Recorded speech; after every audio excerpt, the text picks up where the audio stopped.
Salut à tous, c'est Fanny de Ludovox.fr et actuellement nous nous trouvons sur la convention Octogone qui se déroule chaque début du mois d'octobre à Lyon. On en est à la 10e édition et cette année, pour cet anniversaire un peu spécial, on a décidé de vous faire visiter la convention. Donc on a été rencontrer tout le long du week-end des intervenants qui vont vous expliquer comment ils interviennent et qu'est-ce qu'ils présentent comme animation sur la convention. Donc on vous invite à nous suivre et on vous retrouve tout bientôt. Salut!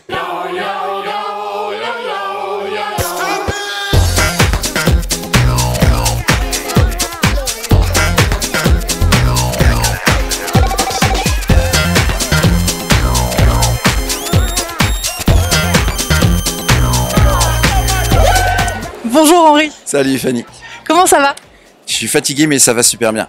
Alors Henri, qui es-tu et quel est ton rôle au sein de toute cette organisation d'Octogone?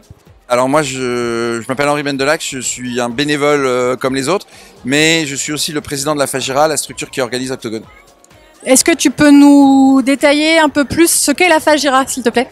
Alors la Fagira, c'est la Fédération des acteurs du jeu et de l'imaginaire en Rhône-Alpes. C'est une association qui a été créée il y a 10 ans maintenant. À la base pour faire Octogone, une seule association c'était trop lourd. Donc en fait il y a quelques associations historiques, Plan B, le Clugy, La Triche, Rêve de Jeu, l'association qui avait été créée à l'époque par Serge Lager qui n'existe plus. Donc qui sont les associations un peu historiquement, je m'excuse auprès de celles que j'ai oubliées, qui ont créé Octogone il y a 10 ans. Puis ça a évolué, maintenant la Fagira est toujours organisatrice d'Octogone, mais on fédère une trentaine d'associations et on a essayé de développer la Fagira vraiment pour ce qu'elle souhaite, son nom de fédération. Donc on fait des événements ailleurs, on intervient sur d'autres événements et puis on essaie de travailler pour mettre en place des choses pour fédérer, mutualiser un petit peu l'image et le travail de toutes ces associations. Très bien, et du coup donc originellement donc ça a été créé pour organiser Octogone. On fête cette année la 10e édition d'Octogone. Est-ce que tu peux nous faire un petit retour sur ce qu'est Octogone, ses évolutions, qu'est-ce qui a changé, tout ça quoi? Il faut mettre ça à l'ombre de tout ce qui a changé en 10 ans, mais on ne va pas en parler maintenant. Dans le domaine du jeu, ce serait vraiment très très lourd. Mais disons qu'il y a 10 ans, ça a été créé par ce groupe d'associations, y compris entre autres Charles Trécourt, qui était un peu l'initiateur au départ, et qui venait aussi d'ouvrir sa propre boutique. Après, la boutique en question, donc qui est Trollune, a beaucoup grandi, Octogone a grandi, donc on s'est séparés. Très bons amis, c'est pas une fâcherie, c'est juste que ça pouvait plus marier une grosse activité associative et une boutique. Et donc la Fagira a volé de ses propres ailes dans l'organisation d'Octogone, ce qui a changé plusieurs choses. Bon, d'abord la taille, puisqu'on est parti sur une manifestation qui faisait 2000-2500 mètres carrés, je crois. Et donc ici, on est à 9000 mètres carrés, quoi. Je suis pas trop juste. Donc on a pas mal grandi. Cette année en particulier, il y a des nouveaux pôles qui ont été créés. Par rapport à l'origine, où on était un peu sur le classique plateau, figurine, jeu de rôle, grandeur nature, les piliers du jeu. On a un pôle famille. Alors, cette année, ce pôle famille s'enrichit de la présence de Lego. On a ouvert un pôle escape, donc pour faire des escape games. On a créé un pôle jeux vidéo. Il faudrait en parler un peu spécifiquement. L'idée, c'est pas de faire du jeu vidéo, des LAN parties de League of Legends, des choses comme ça, mais vraiment les liaisons, avec ce qu'on fait nous. Et en particulier, bon, je ne veux pas favoriser des exposants, mais il y en a un par exemple qui s'appelle Arcada Studio. Ça existait sûrement pas il y a 10 ans. C'est des mecs qui marient la technologie, leur téléphone, etc. pour faire du jeu de rôle. Et de plus en plus, on va dire le cross-média, le transmédia se développe. Donc briser les frontières, c'est une bonne chose, quoi. Maintenant, jouer à Unlock avec un téléphone, ça paraît évident à tout le monde, alors qu'il y a quelques années, ça l'était pas. On a cette année aussi dans les initiatives, toujours dans cette idée de décloisonner, parce que vraiment l'idée de la Fagira, c'est de ne pas pousser au ghetto et, si j'ose dire, au communautarisme ludique. Par exemple, il y a Black Book Édition. Donc Black Book, c'est le plus gros éditeur de jeux de rôle français. On a la chance qu'il soit lyonnais. Et donc, ils se sont lancés sur une initiative cette année. On en a pas mal parlé. Ils sont pas au pôle jeu de rôle. Ils sont ici à côté du pôle famille, avec des jeux comme My Little Pony, Héros et Dragons. On va dire des animateurs qui ne sont plus des gros barbus tatoués, hyper passionnés, super geeks, mais qui essayent de donner une image plus ouverte, on va dire. Et puis, et donc sur le pôle famille, l'idée c'est de faire jouer les familles, les enfants. Alors voilà, on fera le bilan. Ça peut rater, ce serait dommage, mais ça peut rater. Ça peut réussir normalement et on le fera. ça peut réussir extraordinairement. Et dans ce cas, il y aura plus de pôle jeu de rôle l'année prochaine. Il y aura du jeu de rôle au milieu de la convention. Donc ça, ça fait partie des choses où vraiment on espère qu'on peut un peu tracer la route des futures éditions d'Octogone. Que te dire d'autre On accueille, alors si je l'ai raté, pas l'essentiel, mais enfin un point très important. Cette année, on accueille les Grand Championships. On a récupéré, si je puis dire, tous les championships Fantasy Flight Games avec Asmodée. Donc pour ceux qui connaissent, là, pour remettre, parce que c'est un peu compliqué, donc c'était Edge, mais il faut plus dire Edge, c'est Fantasy Flight Game France. Et Edge et Fantasy Flight Game sont maintenant dans le groupe Asmodée. Donc on fait ça avec Asmodée. On a un quart de la superficie avec tous ces championships. Star Wars Légion, c'est assez rigolo d'ailleurs parce que quand on parle au milieu d'étape, on passe au milieu d'étape, ça parle anglais, espagnol, anglais, allemand, italien, c'est assez sympa. Voilà, l'idée c'est qu'on reste fidèle à la philosophie de départ, donc l'identité très transverse sur le jeu. On s'appelle une convention et pas un festival, c'est pas par hasard. L'idée de faire cohabiter tout le monde, y compris des choses supposées geeks ou sélectives. Mais en fait, non, on prouve ici que c'est parfaitement accessible à tout le monde et qu'on peut être multispécialisé et pas du tout élitiste. Voilà, c'est un peu la philosophie d'Octogone. Je rebondis un peu par rapport à ce que tu as dit, la volonté d'inclure tout le monde. Il y a également, on n'en a pas beaucoup parlé, mais il y a un pôle fiction qui est très présent. Est-ce que tu peux nous dire quelques petits mots sur ce pôle ? Alors c'est vrai, tu as raison, c'est le pôle imaginaire en fait, qui fait deux choses. D'une part, c'est une sorte de mini-salon littéraire au sein d'Octogone. Alors ce serait très prétentieux de ma part de dire qu'Octogone est un salon littéraire, mais enfin voilà, on a un espace imaginaire avec des auteurs en dédicace. Cette année, on a un éditeur qui est les éditions Léa, qui nous a fait un beau cadeau, ils nous ont ramené Pierre Bordage. Donc cet après-midi, on avait Pierre Bordage, c'est quand même... Bon après, question de goût, mais si on se base que sur les ventes de livres, c'est peut-être l'auteur de fantasy qui a depuis 30 ans vend le plus en France, avec un ou deux autres comme Pierre Pével ou quelques-uns. Et donc il était là, Octogone, c'est quand même une super fierté. Il y a beaucoup d'auteurs qui nous sont très fidèles, qui reviennent chaque année. Je pense comme ils gagnent pas des millions à Octogone, c'est vraiment parce qu'ils aiment l'événement. On a des conférences régulièrement, une des associations qui est G2L2 qui s'occupe de toute la logistique de ça. Et puis donc on a des invités sur ce pôle qui sont des auteurs ou des illustrateurs. Et pareil, l'idée c'est pas du jeu directement, c'est sûr, mais c'est de faire vivre la culture de l'imaginaire au sein du monde ludique. Bah écoute, merci beaucoup Henri pour toutes ces réponses. Nous on va aller faire un petit tour et puis essayer de montrer un peu tout ce dont tu nous as parlé un peu plus en détail. Merci. Non, merci à toi Fanny, merci à vous à Ludovox d'être là. Et puis profitez bien.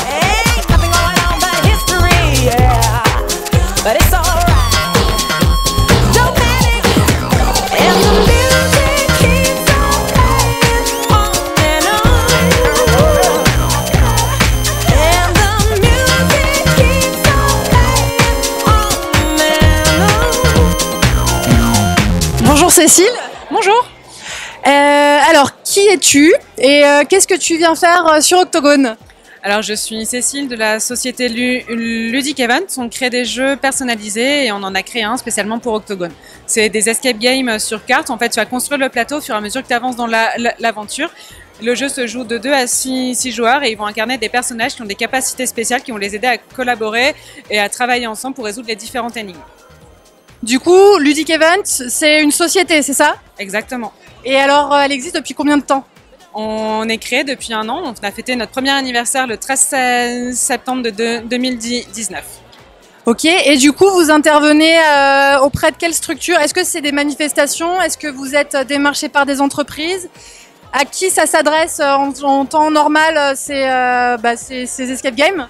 Alors, on a effectivement deux marchés. Un marché pour le particulier, c'est pour ça qu'on est là aujourd'hui, où on fait découvrir un peu ce qu'on fait, parce que, comme je t'ai dit, nos escape games sont personnalisés. Donc, on essaye de travailler ça sur travailler pour des événements, un anniversaire, une demande en mariage, une annonce de grossesse, parce qu'en fait, il y a plein de petites subtilités à l'intérieur de nos jeux qu'on peut aller personnaliser. Une couleur, un plat préféré, une boisson, une musique, tout ça. Et on s'adresse également aux entreprises. On va proposer un peu les mêmes produits, mais sous forme de team building ou de séminaire. Et du coup, le processus créatif, il se passe comment ? Oh là, très difficile question. Alors, la tête pensante de tout ça, c'est un peu mon associé qui se trouve là, qui a l'esprit un petit peu torturé, qui va créer tout ce qui est énigme. Moi, j'ai créé tout ce qui va être visuel par rapport au scénario. Donc, on commence à dire, tiens, on va créer un scénario dans lequel types de structures. Donc là, on a une pyramide et un train. Donc on commence à penser aux différentes techniques qu'on peut mettre dedans. Puis après, on travaille tout ce qui est graphisme et après, forcément, tout ce qui va être commercialisation. Et du coup, ça prend combien de temps pour réaliser une escape game personnalisable? Alors, le processus créatif, ou une fois qu'il est créé, en combien de temps on peut livrer? Eh ben, de la demande initiale jusqu'à la livraison, par exemple. Alors, nous, on va créer un escape game personnalisé. On n'a pas eu de demande précise. Pour l'instant, l'idée vient de nous.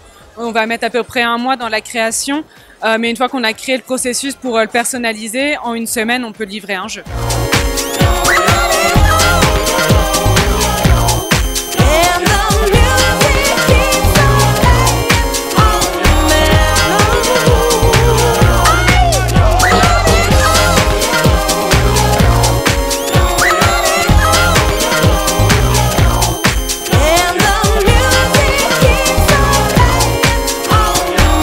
Bonjour Barton.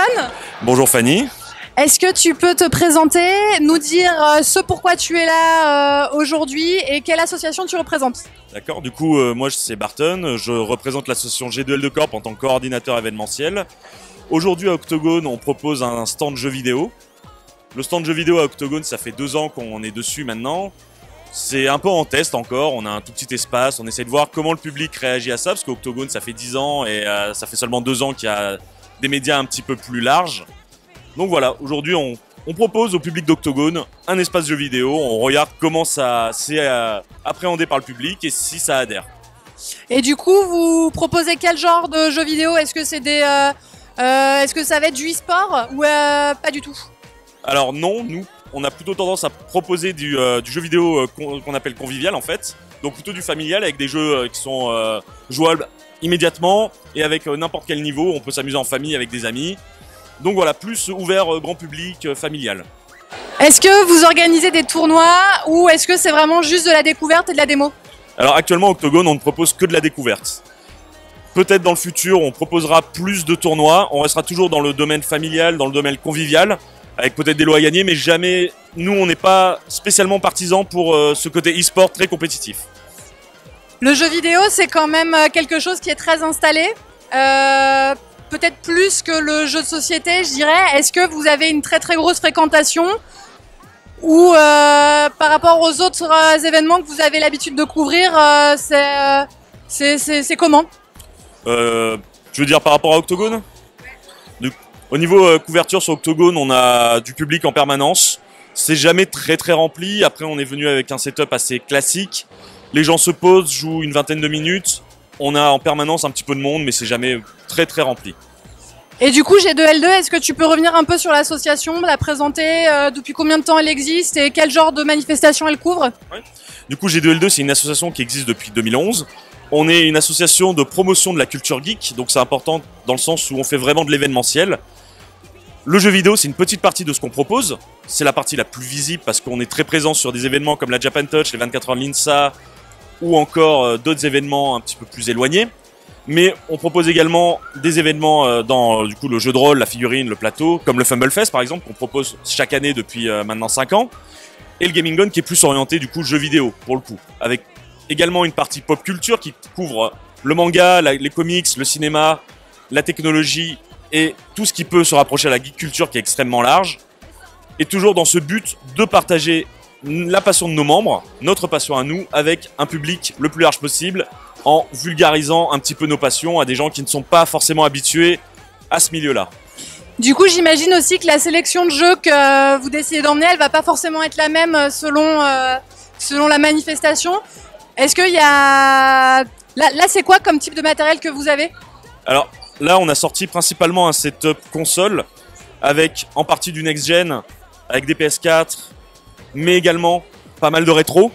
Donc le rétro, ça va des PC, comme l'Amiga derrière, ou des Nintendo plus classiques, des Super NES, des GameCube. Et généralement, on fait une sélection qui va être très jouable en convention, c'est-à-dire qui va se jouer à plusieurs et rapidement. Donc assez peu de jeux solo, pas de RPG, pas de... toujours maximum une partie 10 minutes. Eh ben écoute, je te remercie pour toutes ces informations et puis bonne fin de salon. Mais je te en prie.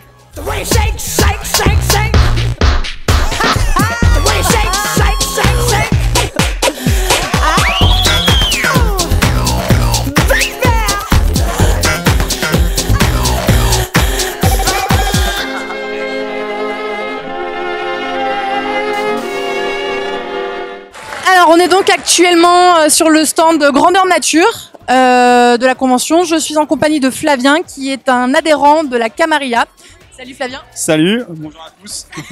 On va y arriver. Est-ce que tu peux nous parler un peu de la Camarilla? Qu'est-ce que c'est que cet asso? Depuis combien de temps elle existe et quelle est son activité? Alors, c'est une association qui fait du semi-grandeur nature sur l'univers de Vampire la Mascarade, qui est un jeu de rôle assez connu dans l'univers. C'est une association qui est assez vieille, qui a été fondée dans les années 90 à l'origine. Il y a eu un petit arrêt dans les années 2000 pendant quelques années, puis a été reprise il y a, je veux pas dire de bêtises, mais 7-8 ans.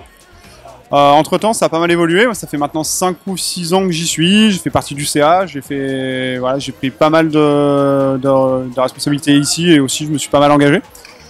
On fait donc un semi-grandeur nature une fois par mois. On a une grosse association. On est en minimum 30 à 40 joueurs venant de toute la France. On joue donc, pour ceux qui connaissent pas le cadre, c'est allez, pour se donner une idée, vous imaginez Gotham City en termes d'ambiance, avec des gros vampires un peu sales qui manipulent derrière ça, tout en restant cachés. Et on fait ça entre amis, en famille, mais tant qu'on a 18 ans. Voilà. On remercie au passage l'Octogone parce que c'est toujours un grand moment pour nous. C'est une grosse organisation, cette année particulièrement était terrible. On fait théoriquement 15 recrutements là. C'est-à-dire qu'on a nos compteurs qui sont en train de pleurer pour savoir comment ils vont intégrer tout ça. Mais on va le faire, venez nombreux. Et puis au-delà de ça, on est aussi surtout une grosse bande de potes. On aime bien aller se boire des coups on se croise. Il y en a qui même se croisent dans le cadre du boulot, d'autres se croisent dans des cadres complètement différents. Et c'est ça la magie du GN. Et du coup, alors plusieurs questions. Comment ça se passe là sur Octogone? Vous proposez quoi comme type d'animation? Alors, Octogone, on a fait cette année, à peu près comme tous les ans, on a fait 3 initiations d'1 heure, sous forme de toutes petites murder. Donc on joue dans un univers qui est très vaste et très complexe, donc on gratte le vernis, c'est histoire de faire un peu d'interprétation, se mettre un petit peu sur la gueule quand il faut. Il y a des infos suffisantes sur les feuilles pour lancer beaucoup de jeux. Donc on a fait ça 3 fois, donc samedi matin, samedi après-midi, cet après-midi. Et on a fait une très grosse murder hier de 5 heures. 20 joueurs, basés sur les mêmes principes, avec là cette fois beaucoup plus d'informations. C'est un grand moment de découverte pour tout le monde. On voit aussi des gens qui reviennent une fois par an juste faire leur petite initiation, leur truc, histoire de nous revoir, c'est assez drôle. Et on partage ça avec beaucoup de convivialité. Et on a, vu qu'on fait partie de la Fagira, on a aussi des contacts qui viennent d'autres GN, d'autres. C'est assez intéressant. Et la question que je me pose après, c'est comment ça se passe sur le reste de l'année? Est-ce que, donc vous faites, tu disais, des parties une fois par mois? Comment ça se passe? Est-ce qu'il y a un scénario général qui est écrit par quelqu'un? Est-ce que c'est vous qui créez les scénarios? Et est-ce que les sessions d'un mois sur l'autre, il y a une continuité dans l'histoire? Et du coup, est-ce que si on loupe une session, on est complètement largué ou on peut complètement se réintégrer sur la session d'après? Ok. Alors, on joue une chronique. On travaille sous forme de chronique. Donc, on vient de redémarrer une toute nouvelle chronique. On a reboot l'univers, on a revu certaines choses. On est plus sous le même format et les mêmes règles que ceux qui ont pu nous connaître avant. On ne fait plus partie de la Fédération française. Par contre, on est libre de tout et la chronique est écrite à Lyon par les conteurs lyonnais. Est-ce que si on rate une soirée, on est à la rue? Non. Donc clairement non, c'est normal de ne pas pouvoir venir tout le temps.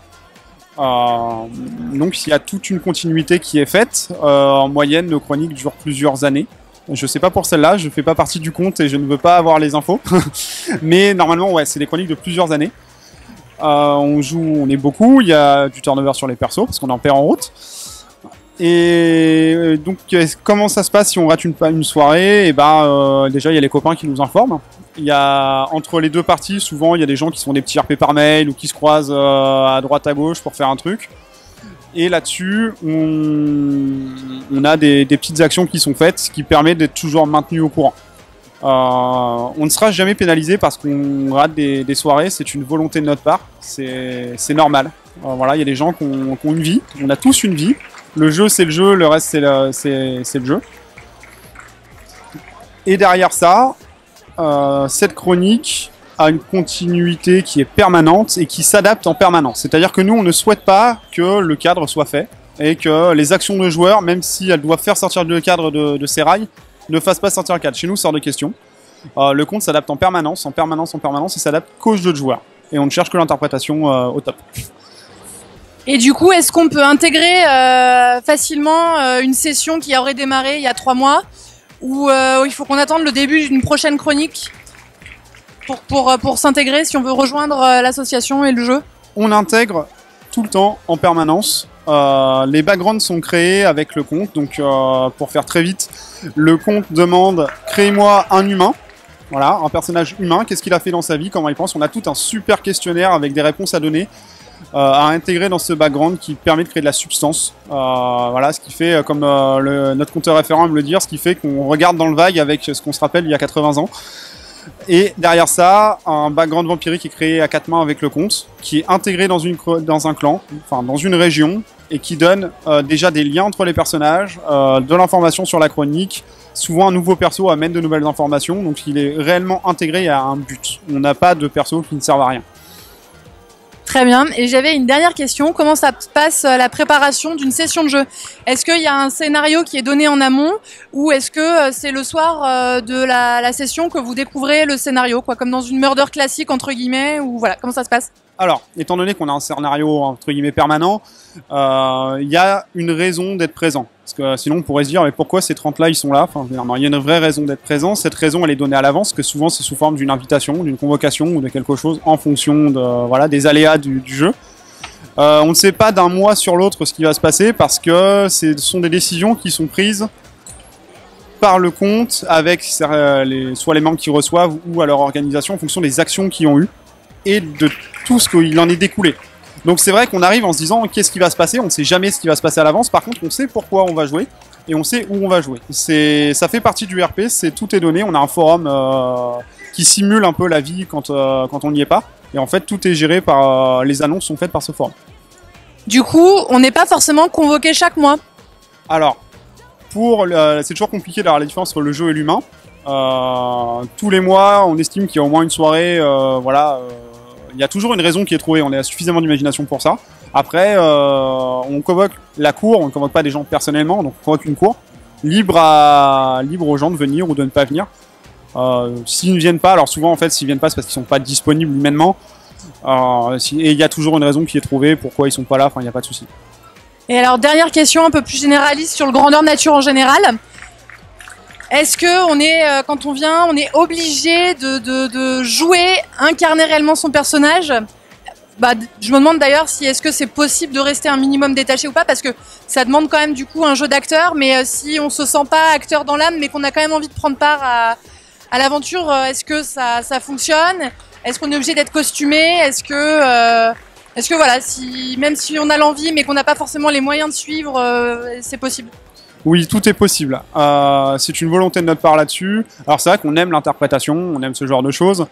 Souvent les gens qui font du grandeur nature aiment déjà ça. On a tout type d'interprètes, faut le savoir. On a des interprètes qui sont hors normes, mais littéralement, il y en a certains, faut venir voir ce qui se passe.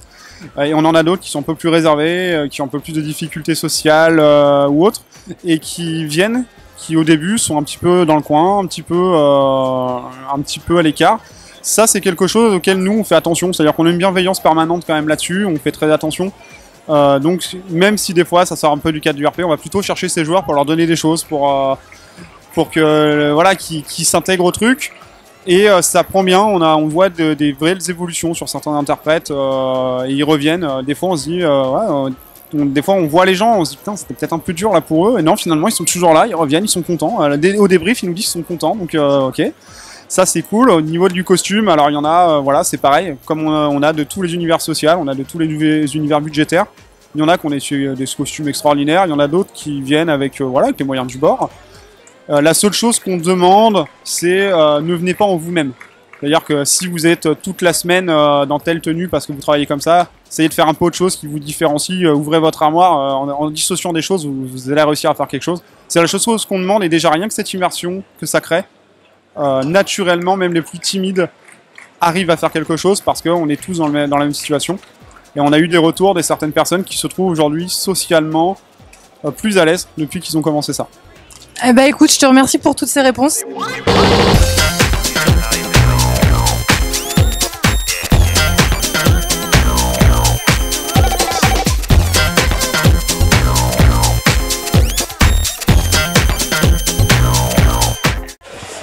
Alors maintenant, on est sur le stand, sur le pôle figurines, plus particulièrement sur la partie initiation à la peinture. Et actuellement, je suis en compagnie de Philippe, qui est un des co-organisateurs du prix Octopainting, donc il va nous parler dans quelques instants, mais d'abord qui va nous faire une petite explication de ce qui se passe sur le pôle. Alors, donc, effectivement, sur le pôle figurine, nous avons à la fois une grande partie, donc, initiation, avec différentes activités donc, qui sont organisées, notamment du speed painting. On a quelques petits lots, puis un jugement donc, à la fin du speed painting. Pareil, à la fin de l'initiation, certaines personnes se sont distinguées, donc les figurines ont été primées. Et il y a aussi donc un concours. Voilà. Donc ce concours, on l'a voulu majoritairement ouvert au plus grand nombre. Qu'est-ce qu'on peut dire de plus? On a généralement, là, enfin, on grossit d'année en année.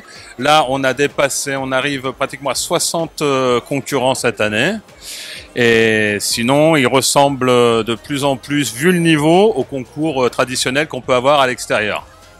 Vous recevez des participations de quel niveau? Est-ce que c'est accessible vraiment à n'importe qui peut s'inscrire, ou est-ce qu'il faut quand même avoir un certain niveau pour pouvoir participer au concours? Non, justement, ce concours se veut vraiment ouvert à tout le monde. Voilà.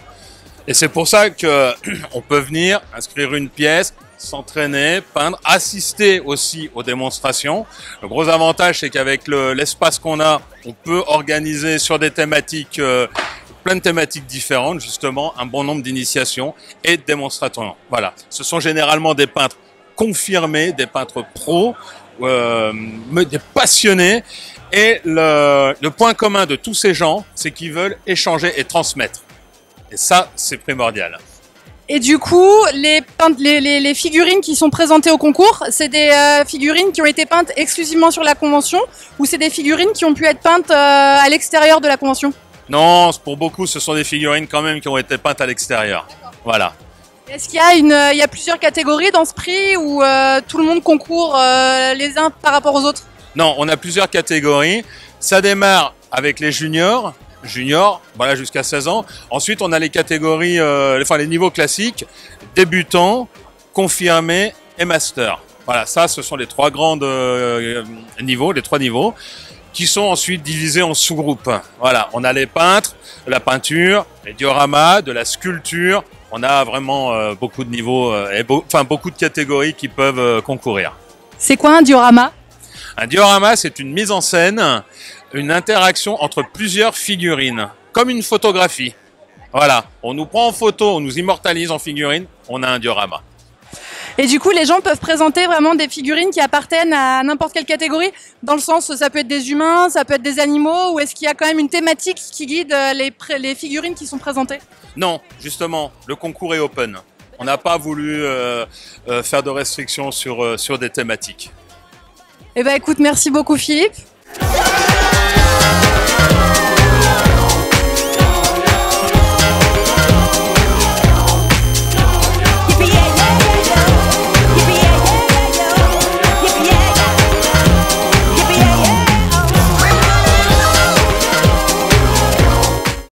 Bonjour Nicolas. Bonjour. Est-ce que tu peux nous dire ce pourquoi tu es ici et qu'est-ce que tu fais?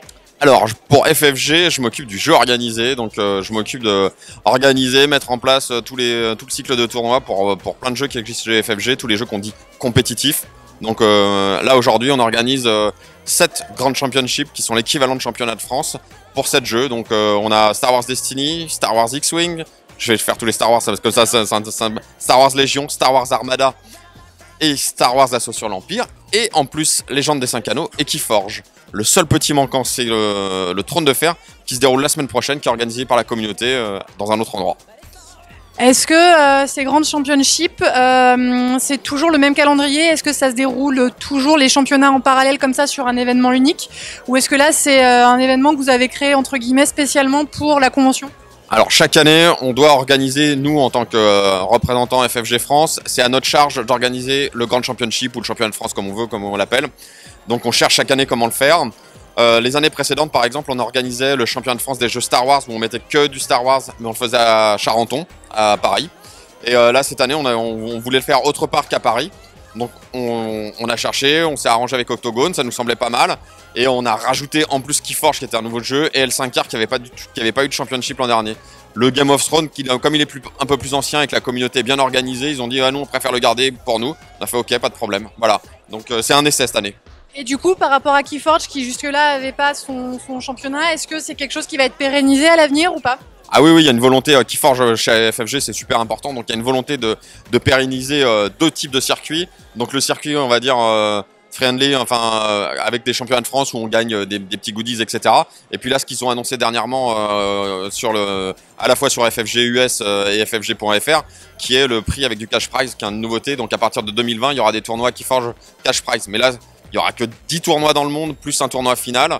Donc il y en aura un à Paris, ça on peut déjà vous le dire. Et puis à côté, on doit quand même organiser les petits, moi ce que j'appelle le jeu organisé de proximité, c'est-à-dire le jeu organisé dans les magasins. Quoi. Vous avez combien de participants là cette année? Donc là, on a 280 joueurs uniques qui sont répartis sur plusieurs tournois. Certains en font 2, mais la plupart en font qu'un. Donc quand le tournoi principal est fini, derrière ils ont ce qu'on appelle nous des side events. Donc ils ont des tournois secondaires où ils peuvent participer à leur discrétion. Quoi. Donc voilà. Et là, du coup, c'est une étape unique où il y a eu des phases qualificatives en amont Non, pas de phase de qualification. On a ce qu'on appelle un tournoi open, donc n'importe qui s'inscrit. Parfois, ça n'a pas été le cas cette année, mais il y a des tournois en amont d'un échelon inférieur, donc on appelait ça avant des régionaux, qui permettent d'avoir un bail. Un bail, c'est juste une première manche gratuite, enfin une première manche gagnée sans participer. Cette année, il n'y en avait pas, mais donc ouais, c'est open. On n'est pas encore assez... Il n'y a pas encore assez de monde, de structure pour dire hey, il y a des régionaux, il faut vous qualifier, puis après vous êtes... Sinon on fera un tournoi à 20 joueurs. Quoi. Et du coup là, il y a combien d'étapes pour ce tournoi-là par jeu? Est-ce que c'est le même modèle pour chaque jeu ou pas du tout? Alors c'est à peu près le même modèle pour chaque jeu, après tout dépend des durées de partie. On va prendre les deux extrémités en termes de durée. Donc on va avoir Destiny, Star Wars Destiny, où on a des parties de 35 minutes. Et puis Star Wars Legion ou Armada, on a des parties de 2 heures, donc c'est pas tout à fait pareil. Mais on a toujours le même schéma, c'est-à-dire on a un jour 1 où on a des rondes suisses, ce qu'on appelle des rondes suisses. Donc les joueurs jouent X matchs, donc la Légion ça va être 4 matchs. Destiny ils en ont fait 6 de mémoire. En s'affrontant de façon pyramidale, donc je joue toujours contre des types qui ont le même nombre de victoires que moi. Et à l'issue de cette première journée, on a un top X, top 4, top 8, top 16, ça dépend des jeux. Et ça, c'est le lendemain. C'est-à-dire que les 16 meilleurs ou les 8 meilleurs, enfin suivant la taille du top qu'on a décidé, se rencontrent le lendemain pour cette fois des parties en élimination directe. Donc demi-finale, finale, voilà. Et à la fin, il y a un type qui a gagné tout. Un joueur qui a gagné tout. Un type, c'est moche que je dis. Il n'y a pas beaucoup de filles, par contre, c'est pour ça que je dis ça. Et en termes de lot, est-ce qu'il y a des choses à gagner à la clé? Alors oui, bien sûr, les tournois, il faut de la dotation. Donc sur tous les tournois, FFG a formalisé une dotation standard qui est un kit de Grand Championship que nous on fait venir de FFG. Donc là, il y a une liste qui nous dit voilà, top 16 vous donnez ça, top 8 vous donnez ça, top 4 vous donnez ça. Il y a des lots de participation. Et en plus, là cette année, ce qu'on voulait faire, on voulait tester un système. On a fait ce qu'on appelle un prize wall. Donc toutes les parties donnent lieu à des gains de petits tickets. Ça c'est interne, c'est notre sauce à nous. Ces tickets, alors si tu gagnes, tu en gagnes plus, mais si tu participes, tu gagnes quand même des tickets. Et ces tickets, tu peux aller échanger des lots de n'importe quel jeu sur ce qu'on appelait le prize wall. Donc là, les gars, ils prennent des lots, ça pour un point, ça c'est du Destiny, j'ai pas joué à Destiny, c'est pas grave, le tapis me plaît, je te le prends, etc. Donc ça c'est en plus. Et alors, dernière petite question, vous êtes combien pour organiser tout ça? Alors, en amont, il y a l'amont, on est 2 chez Asmodée FFG à s'en occuper. On a des équipes d'arbitres qu'on fait venir souvent. Alors les arbitres, c'est des bénévoles. Donc ce n'est pas des bénévoles puisqu'on les paye quand ils sont là, mais c'est des joueurs enthousiastes et connaisseurs de chaque jeu. Donc on s'est entouré au fil des années de spécialistes de chaque jeu qui veulent arbitrer, c'est-à-dire aussi qui ont une volonté de dire le tournoi je le fais pas moi, je vais venir l'arbitrer, m'occuper des autres joueurs. Et donc en amont avec eux on discute des formats parce qu'avec François Alix mon collègue on n'est pas forcément spécialiste de tous les jeux, donc on discute qu'est-ce qu'on fait exactement comme format, on discute planning, on prépare tout ça. Et après là aujourd'hui sur place on est 17 arbitres au total, donc qui sont répartis sur tous les jeux parce que tout le monde ne maîtrise pas tous les jeux. Bah écoute, merci beaucoup pour tout ça et puis bonne fin de salon et bon courage pour la fin. Ouais, merci, ouais, c'est long.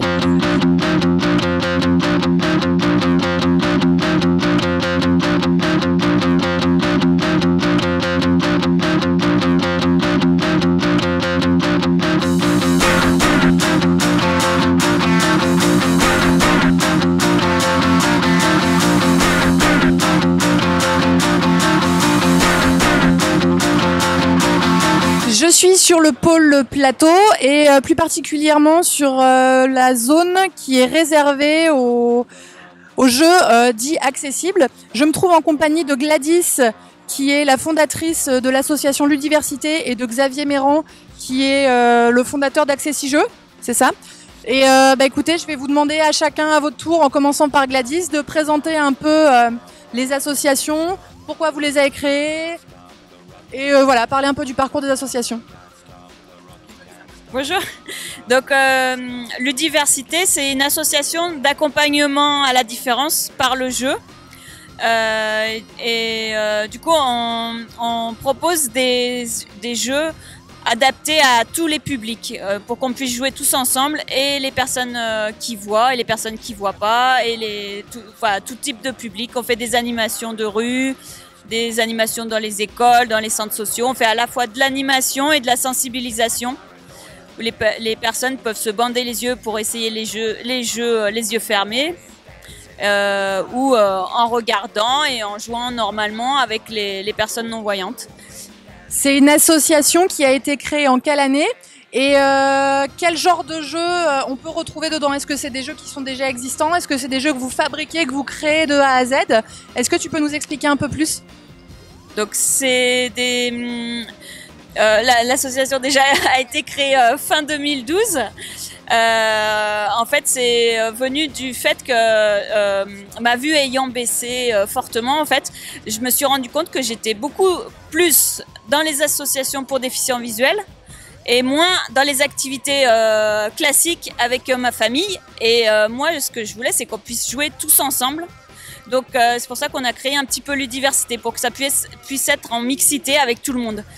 Après, au niveau des jeux, ça peut être des jeux classiques qui peuvent être facilement adaptables avec des petites astuces, des jeux qui sont adaptés directement, ou des jeux qu'on va fabriquer nous ou faire par un Fab Lab. Les plateaux en relief, les pions en imprimante 3D, voilà. Merci Gladys. Du coup Xavier, est-ce que tu peux nous parler un peu d'Accessi-Jeux? Oui, alors Accessi-Jeux, c'est une association qui existe depuis 2015. Au départ, j'ai lancé l'association avec deux amis qui voyaient très bien, un peu avec le même état d'esprit que Gladys, se dire qu'est-ce qu'on peut trouver comme solution pour jouer tous ensemble. Et au départ, les éditeurs ont commencé à nous donner quelques boîtes à droite à gauche. On a mis des repères tactiles comme on pouvait dessus. Et puis les années passant, on a trouvé un local. On est devenu la ludothèque du 12e arrondissement à Paris, la ludothèque qui a 170 jeux de société modernes adaptés sur les 700 qu'elle propose.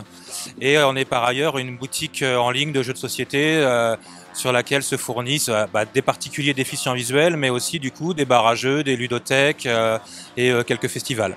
Comment ça s'est passé la rencontre avec Octogone? En fait, Henri, qui est le président de la FAGIRA qui organise Octogone, a été le tout premier, dès qu'il a commencé à voir apparaître Accessi-Jeux sur les réseaux sociaux, à me contacter en me disant: est-ce que vous faites des choses dans les festivals? À l'époque, on n'en faisait pas du tout. Donc Octogone a été le premier festival qu'on a fait il y a 5 ans, avec les premiers jeux qui étaient nettement moins bien adaptés que maintenant. Mais et petit à petit s'est constitué ce pôle plateau avec Ludiversité et le jeu de rôle avec Omblin. Voilà, donc chaque année, on essaye d'améliorer un petit peu la formule. Chaque intervenant vient avec des nouveautés. On se compare nos jeux et puis on essaye chacun de notre côté de mobiliser nos réseaux pour faire en sorte qu'il y ait de plus en plus de déficients visuels qui puissent venir dans les festivals et plus particulièrement ici. Voilà. Très bien, merci. Gladys, pour ta part, comment ça s'est passé la rencontre avec Octogone? Alors moi, je crois que c'est Xavier qui m'a parlé d'Octogone et du coup, Ludiversité s'est rajouté au pôle déficients visuels ici. Et depuis, chaque année, on revient pour faire le pôle déficients visuels tous ensemble. C'est comme on est très complémentaires tous les trois comme ça. Ouais. Alors dernière question, je vais la poser de façon globale, répondra qui veut. Vous avez est-ce que vous avez à peu près combien de visiteurs viennent vous voir pendant le week-end, et quel type de visiteurs il s'agit? En fait, faut savoir que nous, par exemple, avec Access 6 Jeux, on fait de nombreux salons. On fait Cannes, on fait Bruxelles, on fait Paris Ludique. Et c'est toujours un enjeu de faire déplacer des déficients visuels. Et les déficients visuels, ce n'est pas un public qui se déplace facilement. Parce qu'il y a toujours une appréhension de savoir si le lieu va être accessible, si je vais pouvoir aller aux toilettes, si je vais pouvoir trouver à manger, etc. Donc c'est un combat de tous les jours de faire déplacer des déficients visuels. Mais ne serait-ce même qu'à Paris dans une ludothèque, hein, c'est compliqué. Donc faut dire que nous, chaque déficient visuel qui vient, c'est une petite victoire. Donc on fait pas c'est pas la course à l'échalote à se dire on en a eu tant. L'année dernière on en a eu 12 sur l'ensemble du week-end. Cette année on est à 6-8 je crois. Mais on sera pas déçu si on en a 8 à la place de 12 parce que voilà, ça prouve que de toute façon par notre présence ces personnes sont venues jouer alors qu'elles seraient jamais venues jouer si on n'était pas là. Et ça c'est hyper important. Alors la première année, on avait eu énormément de monde, enfin énormément, je sais plus, une trentaine peut-être bien, qui étaient venus pour essayer avec les bandeaux, enfin voilà, qui apprécient de jouer tous ensemble comme ça sur des jeux en tâtant le plateau. L'an dernier, cette année, on en a eu un peu moins, on a eu une dizaine, une quinzaine, mais les gens sont toujours très intéressés, en tout cas, ceux qui essayent. On a des lunettes spéciales aussi pour voir un peu comme les malvoyants et les personnes, ça leur permet de se représenter bien les choses, le fait de mal voir les reliefs, les couleurs, les contrastes, etc. Ils se rendent mieux compte de comment ça se passe et ça leur permet aussi de pouvoir imaginer pour des gens de leur entourage qui verraient mal, pour pouvoir les orienter justement sur nos associations pour venir jouer et comme quoi c'est possible, quoi, voilà. Alors dernière petite chose, donc Xavier tout à l'heure tu nous as dit que tu étais situé à Paris. L'Udiversité, ça se situe où? On est sur Lyon, on est dans le 8e, mais après nous on se déplace en fait dans tous les endroits qui nous demandent une animation ou voilà. Eh ben écoutez, merci beaucoup à tous les deux et je vous souhaite une très bonne fin de convention et puis on se dit à l'année prochaine, j'imagine. Merci beaucoup. Stop the rock. Stop the rock. Stop the rock. Stop the rock. Can't stop the rock. You can't stop the rock. Stop the rock. Stop the rock. Stop the rock. Can't stop the rock. You can't stop the rock. Can't stop the rock. You can't. Alors du coup, bonjour Nicolas. Bonjour. Toi, tu t'occupes un peu de tout ce qui est jeu de rôle. Donc là, on vient d'aller voir Access 6 Jeux et Ludiversité. Et toi, tu proposes de rendre le jeu de rôle accessible, c'est ça? Oui et non, c'est-à-dire que je me propose de montrer qu'il est accessible. D'accord. Depuis combien de temps tu fais ça et comment ça t'est venu en fait cette idée de développer un peu du matériel qui rend le jeu de rôle encore plus accessible que ce qui ne peut l'être? Je fais du jeu de rôle depuis un certain temps et donc j'étais avec une communauté, un club, tout ça, et il y a un aveugle qui nous a abordé, nous demandait si notre loisir était faisable pour lui et ça m'a touché, ça m'a fait réfléchir et ça m'a motivé. Je me suis un peu emparé du dossier. J'ai fait quelques essais, plus ou moins fructueux, mais j'ai persévéré et puis voilà. D'accord. Et du coup, alors, comment ça se passe quand tu joues avec un public qui est malvoyant? Parce que c'est essentiellement pour les malvoyants que tu as développé des outils. Alors, on parle de alors moi aussi j'ai appris ça, de la déficience visuelle, qui compte les malvoyants et les non-voyants. Donc les non-voyants, c'est les aveugles. Les malvoyants, il y a différentes variantes, mais on peut dire qu'ils sont dans une purée de poids. Et se mettre des lunettes, ça sert à rien, quoi. Donc ils ont dans le quotidien, c'est quand même un petit peu mieux qu'être aveugle. Mais de notre point de vue à nous, ça semble quand même assez handicapant. Et donc du coup, simplement, j'ai développé du matériel, pour le plaisir de développer. La première chose, c'est que le jeu de rôle, c'est essentiellement un échange une rencontre entre personnes. On se parle, on s'écoute, on se questionne, on prend des choix, et donc du coup, on lance des dés. La première chose, le premier outil pour rendre le jeu de rôle accessible, c'est ça. C'est une boîte à chaussures, un couvercle de boîte à chaussures. Certains diront que c'est une piste de dés, comment dire, artisanal, mais moi je reste sur mon couvert de boîte à chaussures, parce que quand un aveugle lance le dé, ça peut aller très loin. Alors après, deux cas de figure, soit son voisin bienvoyant lui lit son résultat, soit on trouve une solution pour que lui le lise. Et après, si on a des solutions, à lui de choisir s'il préfère tâtonner pour trouver son résultat ou d'autres solutions possibles, ou si c'est son voisin qui le lit, quoi. Par exemple, moi j'avais tout un système qui marchait très bien, que j'ai fait jouer avec des enfants, ils étaient super contents, des enfants aveugles. Et finalement, avec mon joueur régulier d'Auxerre, il a préféré que lancer des dés classiques et que son voisin lui lise les résultats. Donc voilà. Et donc par contre, quand c'est le voisin, quand l'aveugle a décidé de lire son résultat lui-même, la difficulté c'est d'être discipliné et de ne pas crier de joie, oh, oula, bravo, tout ça, parce que ça cache la surprise. C'est à lui de trouver son résultat, de le lire, voilà. Mais sinon, il n'y a pas de grosses difficultés. Après, la feuille de personnage, la si terrible feuille de personnage à rendre accessible, c'est facile. Le voisin ou le meneur de jeu qui est bienvoyant, bon, remarquez, le meneur de jeu peut être aussi aveugle. Mais bref, toujours est-il qu'il y a toujours un bienvoyant dans l'assemblée qui peut rappeler que c'est +1 ou -1. Bon, bref, voilà quoi. Et du coup, est-ce que tu peux nous parler un peu de cet objet, s'il te plaît? Oui, donc on avait été abordé par un aveugle, et du coup après j'ai interrogé les réseaux, et des bonnes âmes m'ont mis en relation avec Michael, qui était donc qui est rôliste et qui est aveugle. Ou à la base c'était un rôliste aguerri, et puis il y a eu suite à un accident, il est devenu aveugle. Après 2 ans d'adaptation à cette nouvelle situation, il a voulu retrouver sa grande passion qui était le jeu de rôle. Donc d'abord la solution que les copains lisent le résultat des dés, et puis c'est quand même cassé la gnognotte pour essayer d'avoir une solution autonome. Donc il a réfléchi, qu'est-ce que c'est qu'un dé? C'est une machine de hasard en fait qui donne un résultat aléatoire. Donc il a réfléchi et il a inventé ça. Donc là vous avez 4 dés possibles, le dé 4, le dé 8, le dé 10 et le dé 20. Et donc hop, on tourne, on prend, bon si c'est le dé 20, on lit en bas, donc là ça fait 4. Bon moi je le sais parce que j'ai mis un système anti-triche, si je puis dire, à côté. Mais non, je ne fais pas le braille. Et aussi le problème aussi, c'est que tous les aveugles ne font pas forcément du braille, suivant s'ils l'ont eu à l'apprendre ou pas. Et aussi de plus en plus maintenant, donc ça c'était, moi il me l'a donné cette astuce il y a 12 ans je pense, et lui il l'avait inventé encore avant. Et donc maintenant tout le monde a un ordinateur chez soi, un ordinateur portable, voire un smartphone. Donc voici l'application développée par Accessis Jeux que vous avez rencontré tout à l'heure, qui compte une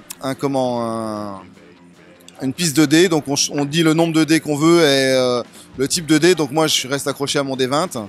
Donc l'aveugle secoue, alors des fois il faut secouer un peu fort. Et normalement, là il y a du brouhaha donc j'ai pas pu vérifier, mais normalement il a dit le son, il a dit le nombre en même temps qu'il l'a affiché en grand. Donc affiché en grand, pourquoi? C'est pour non pas les aveugles, mais les déficients visuels qui, pour certains, quand c'est en grand, réussissent un peu à voir. Voilà. Et donc mon joueur régulier à Auxerre, au début, je lui ai proposé, il me dit ah non, je dis fais un essai quoi. Bon, et dès qu'il a fait un essai, c'était adopté. Et on ne joue plus qu'avec cette application pour les lancers de dés en autonomie quoi. Super. Et dernière petite question, les personnes qui viennent te voir et faire des parties de jeux de rôle avec toi, est-ce que c'est plutôt un public qui n'est pas porteur de déficience visuelle, ou est-ce que c'est des déficients visuels? Alors là, on est sur le pôle accueil des déficients visuels. Pour le jeu de plateau, ils ont deux cibles, c'est-à-dire les déficients visuels pour leur montrer qu'il y a des jeux, les faire jouer et leur montrer qu'il y a des jeux possibles, et aussi les bienvoyants pour les faire une sensibilisation à être aveugle en leur bandant les yeux. Bon, moi, c'est pas du tout cette approche-là. Moi, je fais découvrir le jeu de rôle. Je suis sûr qu'il y a 2-3, à la louche, doit y avoir 2-3 rôlistes aveugles aguerris en France, et voilà, ils font leur vie, voilà, ils n'ont pas besoin de moi, mais c'est pour faire découvrir le jeu de rôle à tout à chacun, et notamment aux aveugles. Donc là, on fait toute une promotion auprès du public ciblé, qui est donc les aveugles, et on espère qu'ils arrivent. Donc hier, on a eu 6 visiteurs aveugles, dont 3 reviennent cet après-midi, pour découvrir le jeu de rôle. Ils ont fait du jeu de plateau hier. Et donc par contre, moi après, j'accoste les passants. Je leur propose avec un grand sourire une séance de découverte du jeu de rôle en une demi-heure, 1 heure. Et puis ça fait une quinzaine d'années que je fais des kermesses, donc j'ai un certain savoir-faire pour les séances découvertes en tout cas. Donc bon an mal an, j'ai plutôt ils sont souvent contents. Voilà. Eh ben écoute, je te remercie pour tout ça et je te souhaite une bonne fin de salon. Merci beaucoup.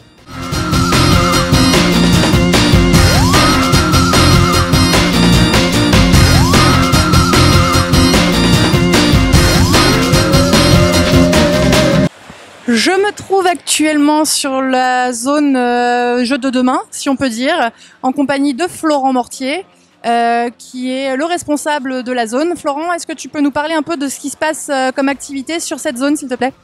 Eh ben, c'est une zone où justement, merci. merci. Donc c'est une zone où des auteurs en fait, des auteurs amateurs pour la plupart en fait, viennent présenter des prototypes qui représentent les jeux de demain, c'est-à-dire des jeux qui ne sont pas encore édités. On peut trouver différents types de jeux, c'est-à-dire autant des jeux familiaux que des jeux experts.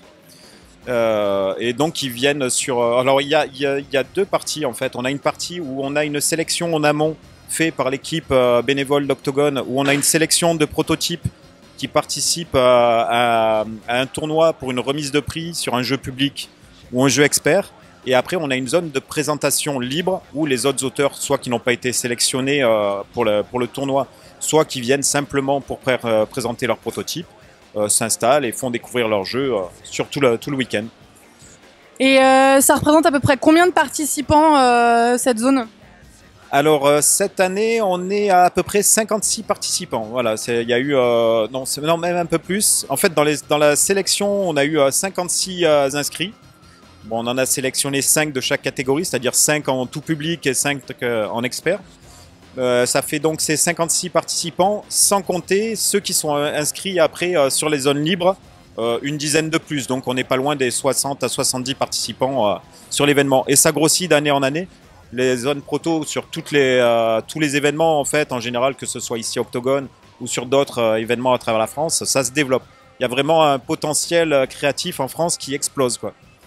Et est-ce que tu sais si des jeux qui ont reçu les prix les années précédentes ont pu aboutir jusqu'à une édition ?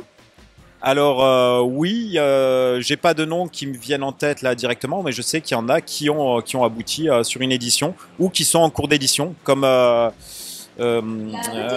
comment il s'appelle le jeu de Archimagus, tout à fait, voilà, comme Archimagus qui a remporté un prix l'an dernier et qui est en cours d'édition chez Yoka Board Game justement, voilà. Donc oui, je pense que c'est aussi un petit coup de pouce sympa pour les auteurs et qui permet aux éditeurs de s'intéresser à ce qui se passe autour, voilà. Et est-ce que les gagnants des concours, ils ont des dotations ? Alors des dotations, non, pas que je sache, non. Non. Enfin si, il y a un prix qui leur est remis quand même. Voilà, oui, quand même. Il y a un prix que je n'ai pas là sous la main, mais il y a un prix donc qui est remis par Octogone, un prix tout public et un prix expert. Ils ont un macaron qui sera posé sur leur boîte si à un moment c'est édité tout ça. Mais en plus, ça leur permet d'accéder au Festival de Cannes, au Protolab. C'est-à-dire c'est un grand espace sur le Festival de Cannes, que je suppose que tu connais, qui regroupe un peu tous les sélectionnés de toutes les conventions, tous les festivals où il y a eu quelqu'un qui a gagné un prix sur une zone proto, comme ça, exactement. Eh ben écoute, je te remercie. Il me semble que là, la remise des prix va avoir lieu dans très peu de temps. J'imagine que tu vas pas nous dire qui sont les gagnants, mais on va aller le voir tout de suite. Je te le dirai après. Merci Florent. Ciao. Shake my paranoia, moving, dancing like Madonna into the groove. Shake my paranoia, moving, dancing like Madonna into the groove.